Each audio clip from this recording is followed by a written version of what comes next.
नमस्ते, नमस्कार। स्वागत है आप सभी का आपके अपने यूट्यूब चैनल अध्ययन गुरुकुल में। मैं इमरान, आप हमारे साथी कुल मिलाकर अध्ययन गुरुकुल। आपकी यूपी टेट से संबंधित आपकी ईवीएस की क्लासेस स्टार्ट हो चुकी हैं, जिसमें ईवीएस का आपका पहला लेक्चर, जिसमें ईवीएस के इंट्रोडक्शन के बारे में बताया गया था, वो क्लास आपको दी जा चुकी है और आप लोगों ने देखी भी है और बहुत लोगों ने उस पर प्यार भी जताया है, कमेंट भी किए हैं।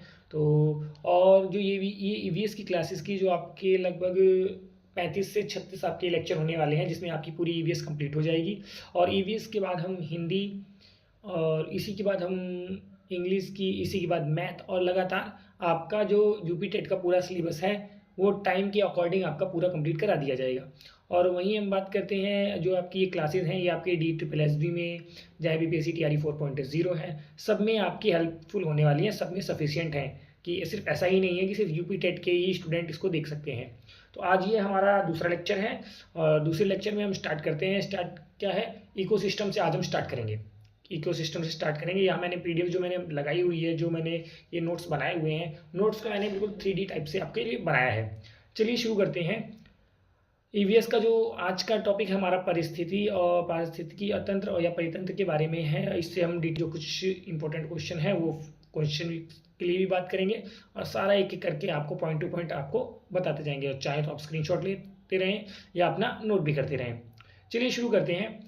पारिस्थितिकी क्या है? ये जो पारिस्थितिकी तंत्र या परितंत्र है, ये क्या है? वह प्राकृतिक तंत्र जिसमें जैविक एवं अजैविक घटक एक दूसरे के साथ पारस्परिक संबंध बनाकर जीवन चक्र को बनाए रखते हैं। किसको? जीवन चक्र को बनाए रखते हैं। ये आपका पारिस्थितिकी तंत्र हो जाता है। पारिस्थितिकी तंत्र यानी इसका सबसे पहले प्रयोग 1935 में, कब? 1935 में एजी टांसले जी ने किया था। किसने किया था? एजी टांसले जी ने किया था। पारिस्थितिकी तंत्र का अर्थ है कि वह प्राकृतिक तंत्र जिसमें जैविक और अजैविक घटक एक दूसरे के साथ परस्पर संबंध बनाकर जीवन चक्र को बनाए रखते हैं, उसे पारिस्थितिकी तंत्र कहते हैं। और इसका सबसे पहले प्रयोग 1935 में एजी टांसले ने किया था। कई बार क्वेश्चन आ जाता है कि परितंत्र का सबसे पहले प्रयोग किसने किया था? तो एजी टांसले ने किया था। और कब किया था? 1935 में किया था। कब किया था? 1935 में किया था। आगे हम देखते हैं। आगे में इकोसिस्टम से लेके यानी पारिस्थितिकी तंत्र से लेके जो भी स्ट्रक्चर है, मैंने स्ट्रक्चर बना रखा है, उस स्ट्रक्चर को आप देख लीजिए। क्या है? जैविक अजैविक घटक जो भी, जैसे ये आपका हिरन है, ये आपका जैविक घटक हो गया। ये सूर्य आपका, ये भी ये अजैविक घटक हो गया। ये आपके अजैविक घटक हो गए। इसमें ये देखो, फंगस, रूटिंग बेल्ट, बैक्टीरियाज, प्रोटोजोआस, मैंने सारी चीज़ें इकट्ठा एक साथ लगा दी हैं जिससे आपको समझने में ज़्यादा प्रॉब्लम ना हो। ठीक है? ये इस जो पिक्चर मैंने लगाई है, पिक्चर सिर्फ इसलिए लगाई है आपको समझाने के लिए। पारिस्थितिकी तंत्र होता है क्या है? जैविक और अजैविक जो घटक होते हैं उनका परस्पर संबंध जहाँ पर होता है, जहाँ पर जीवन संभव होता है, वो पारिस्थितिकी तंत्र कहलाता है। आगे देखते हैं। इकोसिस्टम जो पृथ्वी की जो है, सबसे पहले वो क्रियात्मक इकाई है। बोला जाता है कि पृथ्वी की क्रियात्मक इकाई क्या कहलाती है? इको सिस्टम कहलाती है। क्या है? इको सिस्टम कहलाती है। हमने अभी क्या पढ़ा था? परितंत्र। क्या पढ़ा था? परितंत्र। अब हम बात करते हैं पारिस्थितिकी। पारिस्थितिकी की बात करते हैं। जो पारिस्थितिकी तंत्र या जो परितंत्र होता है उसको इकोलॉजी कहते हैं। क्या कहते हैं? इकोलॉजी कहते हैं। क्या है? पारिस्थितिकी तंत्र का अध्ययन आपका क्या कहलाता है? इकोलॉजी कहलाता है। और इकोलॉजी का सबसे पहले जो इसका यूज किया था वो अर्नेस्ट हैकेल ने 1869 में किया था। यानी जो पारिस्थितिकी तंत्र है उसका सबसे पहले प्रयोग एजी टांसले ने किया था। और जो पारिस्थितिकी तंत्र का जो अध्ययन है वो जो इकोलॉजी कहलाता है, तो इकोलॉजी का जो सर्वप्रथम यूज है वो अर्नेस्ट हैकेल ने 1869 में किया था। कब किया था? 1869 में किया था। और जो पृथ्वी की जो क्रियात्मक इकाई है वो इकोसिस्टम कहलाती है। क्या इकोसिस्टम कहलाती है?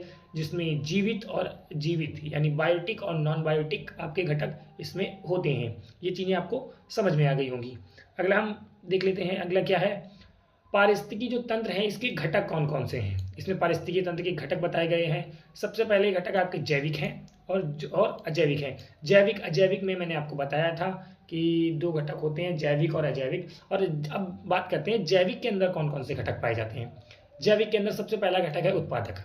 ये जो उत्पादक होते हैं ये स्वपोषी होते हैं। स्वपोषी का मतलब ये अपने भोजन का निर्माण स्वयं ही करते हैं। कैसे स्वयं ही करते हैं? इसमें आपके क्या है, पेड़ पौधे और जो हरे पेड़ पौधे हैं ये सब आ जाते हैं। ये प्रकाश संश्लेषण के द्वारा अपने भोजन का निर्माण करते हैं। कैसे?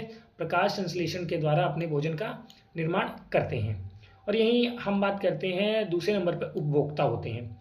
उपभोक्ता जो होते हैं, उपभोक्ता ये लगभग तीन प्रकार के होते हैं, जिसमें प्राथमिक, द्वितीयक और तृतीयक आते हैं, और लास्ट में आपके सर्वाहारी भी आ जाते हैं। क्या है? सर्वाहारी भी आ जाते हैं। प्राथमिक वो होते हैं जो शाकाहारी होते हैं। क्या होते हैं? जो शाकाहारी होते हैं। जो उत्पादक जो है ना, उत्पादक पे जो डिपेंड रहते हैं, जो उत्पादक पे डिपेंड रहते हैं वो आपके क्या कहलाते हैं? जो प्राथमिक पे डिपेंड रहते हैं उत्पादक पे, वो शाकाहारी यानी प्राथमिक उपभोक्ता कहलाते हैं। प्राथमिक उपभोक्ता में आपके एग्जाम्पल्स में क्या क्या है? जैसे गाय हो गया, खरगोश हो गया, टिड्डा हो गया और आपका हिरण हो गया। द्वितीयक में क्या है? द्वितीयक में आ जाते हैं मांसाहारी। क्या है? मांसाहारी। वे मांसाहारी जो शाकाहारी हैं उनको यूज करते हैं, उनको खाते हैं। जैसे मेंढक, लोमड़ी, जैसे लोमड़ी है, मेंढक है, वो शाकाहारी को खाकर अपना भोजन प्राप्त करते हैं। तो ये आपके द्वितीयक में हो गए। तो जो तृतीयक में होते हैं ये उच्च मांसाहारी होते हैं। उच्च मांसाहारी में आपका शेर आ जाता है, आपका चीता आ जाता है। ये ऐसे हैं जो आपके पूरे उच्च मांसाहारी होते हैं। क्या है? उच्च मांसाहारी है। उच्च मांसाहारी में ये किस में आते हैं? आपके तृतीयक में आते हैं। प्राथमिक में आपके क्या आएंगे? आपके गाय, खरगोश जो उत्पादक है उस पर डिपेंड होते हैं। जो द्वितीयक हैं वो प्राथमिक पे डिपेंड होते हैं। जो तृतीयक हैं वो द्वितीयक पे डिपेंडेंट होते हैं। और सबसे आखिरी में आता है जो सर्वाहारी। ये भी तृतीयक में ही आ जाएगा, सर्वाहारी। सर्वाहारी में क्या है? वो उत्पादक और प्राथमिक उपभोक्ता का भक्षण करते हैं। जैसे मानव, यानी जैसे मनुष्य है, बिल्ली है, मोर है, कौवा है, ये सब चीज़ों पर डिपेंड रहते हैं। ये आपके उत्पादक जो हैं उसको भी अपना भोजन बना लेते हैं, और जो शाकाहारी जो प्राथमिक उपभोक्ता है उसको भी अपना भोजन बना लेते हैं। तो इसमें सबसे बेहतर उदाहरण आपका क्या है? मानव। क्या है? मानव। उसके बाद बात करते हैं अजैविक क्या होते हैं। अजैविक वो होते हैं जैसे वायु, मैंने आपको जो सूर्य को दिखाया था ना, जैसे वायु, प्रकाश, मृदा, जल या जो अन्य कार्बनिक पदार्थ हैं ये आपके अजैविक में आ जाते हैं। क्या है? अजैविक में आ जाते हैं। अब बात करते हैं, जब एक पॉइंट हमारा जो बचा है, अब घटक। अब घटक क्या होता है? अब घटक के बारे में बात करते हैं। अब घटक वो चीजें होती है जो मृत जीवों का भक्षण करते हैं। मृत जीवों का भक्षण जैसे कवक है और जीवाणु है। जिस प्रकार, जैसे एक उदाहरण के तौर पे एक चील मर गई या एक कोई पक्षी मर गया, पर वो धीरे धीरे धीरे धीरे कुछ दिनों बाद जो उसकी बॉडी होती है वो डिकम्पोज होना स्टार्ट हो जाती है। धीरे धीरे उसकी बॉडी उस जगह से छट जाती है। वो बॉडी कहाँ जाती है? कवक और जीवाणुओं के द्वारा उस बॉडी का, उस पक्षी का भक्षण कर लिया जाता है। तो वही अपघटक कहलाते हैं। जो अपघटक है, मृत जीवों का जो भक्षण है वो कवक और जीवाणुओं के द्वारा किया जाता है। आगे देखते हैं।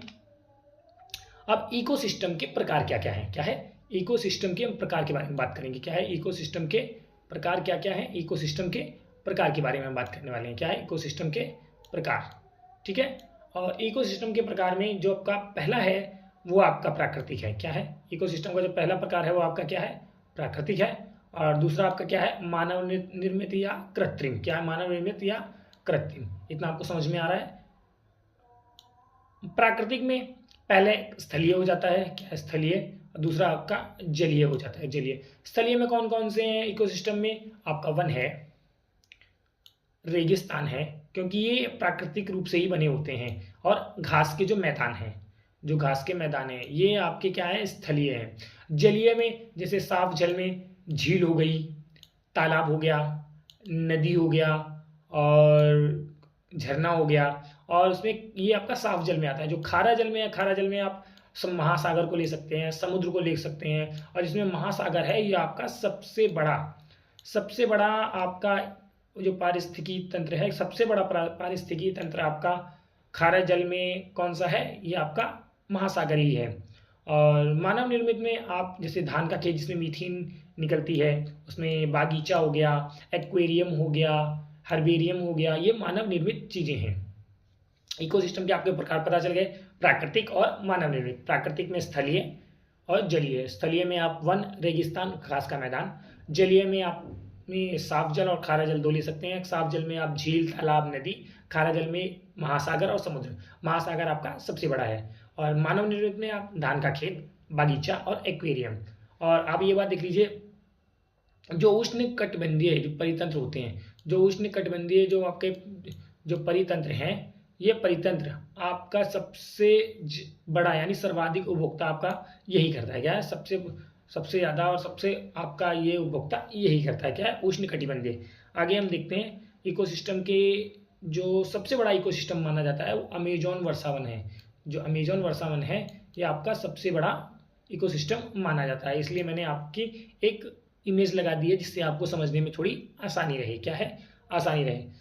इसके बाद हम आज क्या देखते हैं कि आपके जो इकोसिस्टम में चीज़ें कहाँ से कहाँ तक देखने को मिलती हैं। ये मैंने आपका एक जो आपकी पृथ्वी बनाई है। क्या है? आपको मैंने पृथ्वी बनाई है, आप ये देख सकते हैं। मैंने आपको ये पृथ्वी ड्रॉ करके दिखाई है। इस पृथ्वी में आप जो लाइंस देख रहे हैं, जो लाइंस में जो सबसे बीच वाली लाइंस है, ये जो सबसे बीच वाली लाइंस आप देख रहे हैं, ये बीच वाली लाइन आपकी विषुवत रेखा और भूमध्य रेखा है। क्या है? 0 डिग्री रेखा बोल दीजिए, या विषुवत रेखा या भूमध्य रेखा। उसके बाद आप नॉर्थ में ऊपर जाते हैं तो 23 डिग्री, जो 23.5 डिग्री है वहाँ आपकी कर्क रेखा है। और उसके ऊपर जाते हैं तो 66.5 डिग्री आपकी आर्कटिक वृत्त है। उसी प्रकार से आप नीचे साउथ में 23.5 डिग्री आते हैं तो ये आपकी मकर रेखा है। और वहीं जो नीचे आते हैं ये आर्कटिक वृत्त, जो आर्कटिक वृत्त है। और ये आपका नॉर्थ पोल है। और इसी प्रकार से आपका जो नीचे है वो आपका साउथ पोल है। ये इतनी बात समझ में आ गई आपको। अब आपके 23 डिग्री, 23.5 डिग्री जो नॉर्थ है से लेकर और 23.5 डिग्री मकर रेखा यानी साउथ से आपके जितना ये जो मैंने येलो आपका जो कलर कर रखा है, ये आपको दिख रहा होगा। तो ये जो है यहाँ पर ही आपका अमेजन वर्षावन पाया जाता है। और इसे उष्ण कटिबंधीय क्षेत्र कहते हैं। क्या है?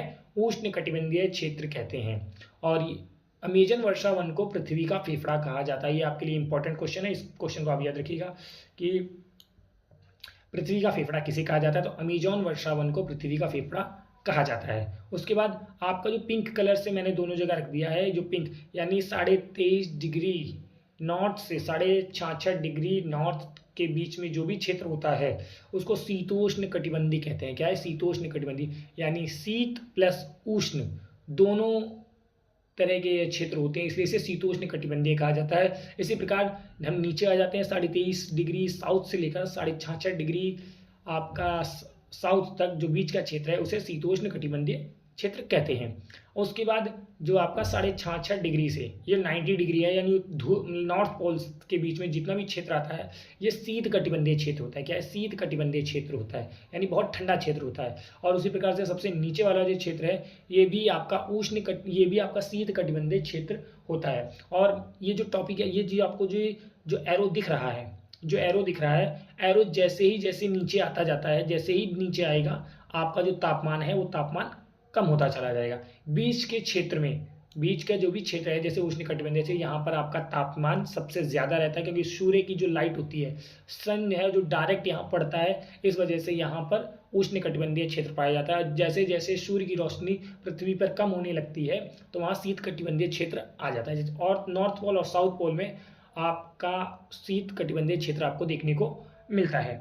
ठीक है, इतनी चीज़ें आपको समझ में आ गई। आज के लेक्चर में जो भी हमने पढ़ा है कि आपका एक बार रिकॉल कर लेते हैं। क्या है? एक बार हम रिकॉल कर लेते हैं कि पारिस्थितिकी तंत्र क्या होता है। पारिस्थितिकी तंत्र वह पारिस्थितिकी तंत्र है जिसमें जैविक एवं अजैविक घटक एक दूसरे के साथ पारिस्थितिक संबंध बनाकर जीवन चक्र को बनाए रखते हैं। इसका सबसे पहले जो प्रयोग है 1935 में एजी टांसले जी ने किया था। अगला पढ़ लेते हैं जो इकोसिस्टम के बारे में जो तंत्र है, मैंने आपको क्लियर करके दिखाया है, आप देख सकते हैं। उसके बाद नेक्स्ट लिखते हैं इकोसिस्टम है पृथ्वी की क्रियात्मक इकाई कही जाती है जिसमें जैविक और अजैविक यानी जीवित और अजीवित घटक पाए जाते हैं। पारिस्थितिकी तंत्र का जो अध्ययन है वो इकोलॉजी कहलाता है और या पारिस्थितिकी कहलाता है। और सर्वप्रथम इसका यूज अर्नेस्ट हैकेल ने 1869 को किया था। आगे देख लेते हैं जो पारिस्थितिकी तंत्र के जो घटक कौन कौन से हैं, जैविक और अजैविक। जैविक में आपके उत्पादक, उपभोक्ता और अपघटक। उत्पादक में आपका जो स्वपोषी होते हैं, भोजन का निर्माण स्वयं करते हैं, जैसे हरे पौधे प्रकाश संश्लेषण के द्वारा अपने भोजन का निर्माण करते हैं। उपभोक्ता में प्राथमिक उपभोक्ता है, द्वितीयक है, तृतीयक है और उसके बाद सर्वाहारी है। और अजैविक में आपका वायु, प्रकाश, मृदा, जल या कुछ कार्बनिक पदार्थ हैं। वहीं हम अब घटक की बात करते हैं। जो मृत जीवों का भक्षण करते हैं वो कवक और जीवाणु कहलाते हैं। जो मैंने आपको एक पक्षी जो मृत हो गया उसका मैंने का एग्जाम्पल दिया है, वो धीरे धीरे डिकम्पोज होने लगता है। और उसके बाद इकोसिस्टम का मैंने प्रकार बताया। प्रकार में आपका प्राकृतिक और मानव निर्मित है। प्राकृतिक में स्थलीय और जलीय, और सबसे बड़ा जो इकोसिस्टम है वो महासागर है। और उसके बाद वन, रेगिस्तान, घास का मैदान, ये आपका स्थलीय में आ जाते हैं। जलीय में झील, तालाब, नदी, महासागर, समुद्र। मानव निर्मित में धान का खेत जिसमें से आपकी मीथेन गैस निकलती है। उसके बाद बागीचा, एक्वेरियम, हर्बेरियम। और उष्णकटिबंधीय पत्री जो परितंत्र होता है, सर्वाधिक उत्पादक यहीं पर पाए जाते हैं। इसका एग्जाम्पल मैंने यहाँ दिखा दिया है, अमेजन वर्षावन, जिसे पृथ्वी का फेफड़ा कहा जाता है। यहाँ मैंने डिटेल में बता दिया है पृथ्वी बना के कि सन की जो जहाँ डायरेक्ट लाइट पड़ती है, जो विषुवत रेखा है, जो 23.5 डिग्री नॉर्थ से 23.5 डिग्री साउथ तक जो भी क्षेत्र होता है उसे उष्णकटिबंधीय क्षेत्र कहते हैं। यही अमेजन वर्षावन पाया जाता है, जिसे पृथ्वी का फेफड़ा कहा जाता है। 23.5 डिग्री से 66.5 डिग्री के बीच जो भी क्षेत्र आता है उसे शीतोष्ण कटिबंधीय कहते हैं। और उसके बाद जो 66.5 डिग्री से नॉर्थ पोल या साउथ पोल के बीच में जो भी क्षेत्र आता है उसे शीत कटिबंधीय क्षेत्र कहते हैं। ये आपका आज का लेक्चर पूरा कंप्लीट हुआ है। और आगे ही हम आपका जो तीसरा लेक्चर है वो आपको कल फिर मिलेगा। यानी ये आपको जो डेली क्लासेस है, ये जो डेली क्लास है आप अपने टाइम से आ जाया कीजिए। ये क्लासेस जो डेली हैं आपको, वो आपको 11 बजे मिला करेगी। क्या है, 11 बजे आपको रोज़ की क्लासेस आपको मिला करेगी। तो अपने दोस्तों को बता दें कि ईवीएस की क्लासेस अध्ययन गुरुकुल पे स्टार्ट हो चुकी हैं, जो आपको यूपी टेट की तैयारी करा रहा है। और अदर भी जो सब्जेक्ट हैं उसकी भी तैयारी आपकी स्टार्ट हो रही है धीरे धीरे। बाकी जितने भी कैंडिडेट हैं हमसे जुड़ना चाहते हैं वो जुड़ें, और हमसे जुड़ना ना भूलें। और जो भी है लेक्चर देखें और वीडियो को दोस्तों तक शेयर करें, और हमारे चैनल से ज़रूर जुड़ना ना भूलें। वीडियो को देखें और चैनल को सब्सक्राइब करें, अपने दोस्तों तक शेयर करें। मिलते हैं किसी नेक्स्ट वीडियो में, तब तक के लिए जय हिंद, जय भारत, नमस्कार।